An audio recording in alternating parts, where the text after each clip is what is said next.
The air was thick with the promise of summer as darkness fell on East London. June 13th, 2020, a night destined to be etched in the memories of many, not for its joy, but for its brutal sorrow. Music pulsed from a house party on a quiet residential street, a temporary escape from the anxieties of lockdown. Inside, Robert Fox Powell, a young man known for his quick wit and infectious laugh, was surrounded by friends. Unbeknownst to them, danger lurked just outside. A simmering gang rivalry, fueled by past grievances and territorial disputes, was about to boil over. The Manor House crew and the North London crew, two names synonymous with fear and violence, locked in a deadly game of cat and mouse. As the night wore on, the atmosphere outside shifted. A car, its headlights slicing through the darkness, pulled up near the house. Inside, the occupants, masked and armed, were on a mission of revenge. Their target, Robert Fox Powell, a man they believed to be entangled in the web of East London's gang underworld.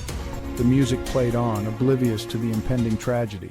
The silence that followed the barrage of gunfire was deafening.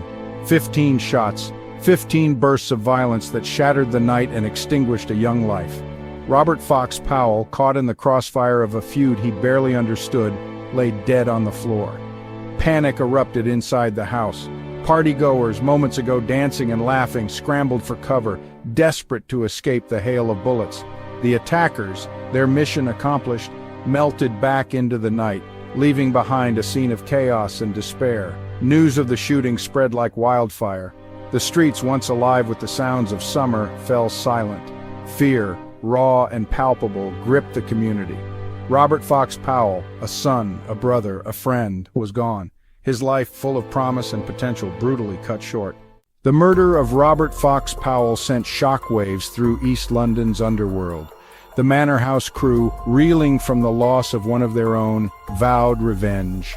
The fragile peace that had existed between the gangs was shattered, replaced by a thirst for blood. Retaliation was swift and brutal. Drive-by shootings, firebombings, and violent assaults became commonplace.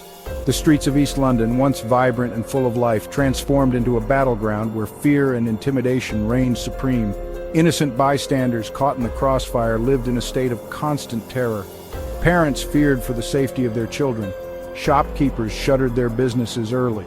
The community, held hostage by the escalating violence, yearned for peace. The Metropolitan Police, under immense pressure to restore order, launched a full-scale investigation into the murder of Robert Fox Powell. Detectives, working tirelessly, scoured the streets for clues, interviewing witnesses and piecing together the events that led to the tragic shooting. CCTV footage, capturing the movements of the suspect's vehicle, became a crucial piece of the puzzle. The car, a stolen Audi, was traced to a North London neighborhood known as a stronghold of the North London crew. Forensic teams, combing the crime scene for evidence, made a significant discovery: a single bullet casing, its markings linking it to a string of unsolved shootings across East London. The evidence pointed towards a chilling possibility. Robert Fox Powell's murder was not an isolated incident, but part of a larger, more sinister pattern of gang violence. Section 5. The Shadow of Nana Opong. As the investigation deepened, a name surfaced repeatedly: Nana Opong. A notorious figure in London's criminal underworld, Opong was wanted for questioning in connection with multiple homicides, drug trafficking, and extortion. His reputation for violence preceded him, striking fear into the hearts of even the most hardened criminals.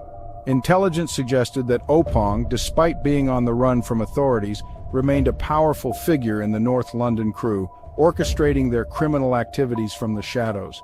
His motive for targeting Robert Fox Powell remained unclear, but detectives believed it stemmed from a long-standing feud between Opong and members of the Manor House crew.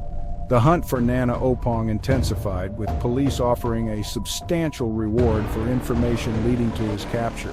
His face, plastered on wanted posters across the city, became a chilling reminder of the violence that plagued East London streets.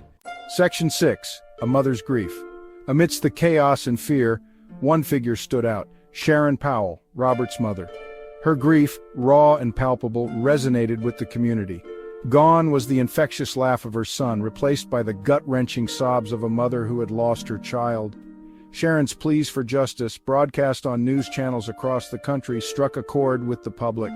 Her pain, her anger, Her desperate search for answers mirrored the feelings of a community held hostage by violence.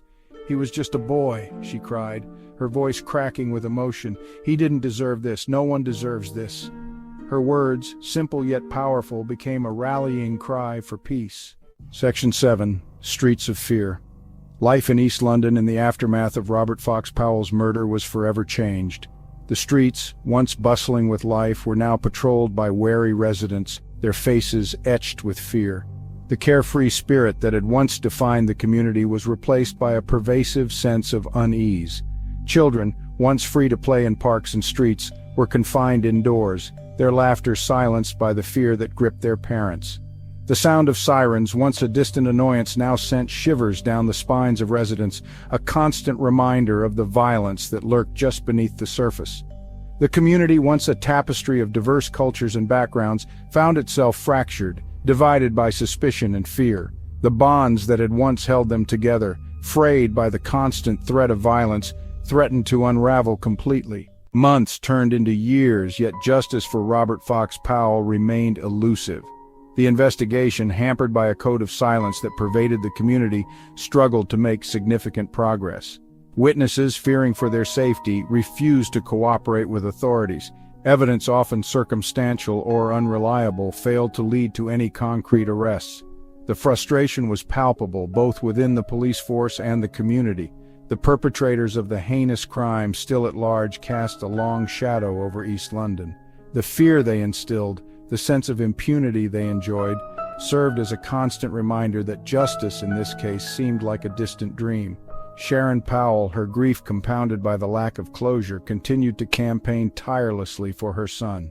Her determination, her unwavering belief that justice would prevail, inspired many, but it did little to ease the pain of her loss.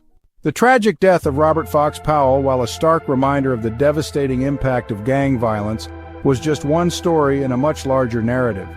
Behind the headlines, beyond the statistics, lay countless other victims, their lives forever scarred by the senseless violence that plagued their communities. The cycle of violence, fueled by poverty, lack of opportunity, and a pervasive sense of hopelessness, seemed endless. Young people, lured into gangs by the false promise of belonging and protection, often found themselves trapped in a world of crime and violence, their lives spiraling out of control. The impact on the community was devastating. Fear became a way of life. Trust eroded. The social fabric that held communities together, already strained by economic hardship and social inequality, threatened to tear apart at the seams. As the years passed, the memory of Robert Fox Powell's murder lingered, a haunting reminder of the fragility of peace and the devastating consequences of violence.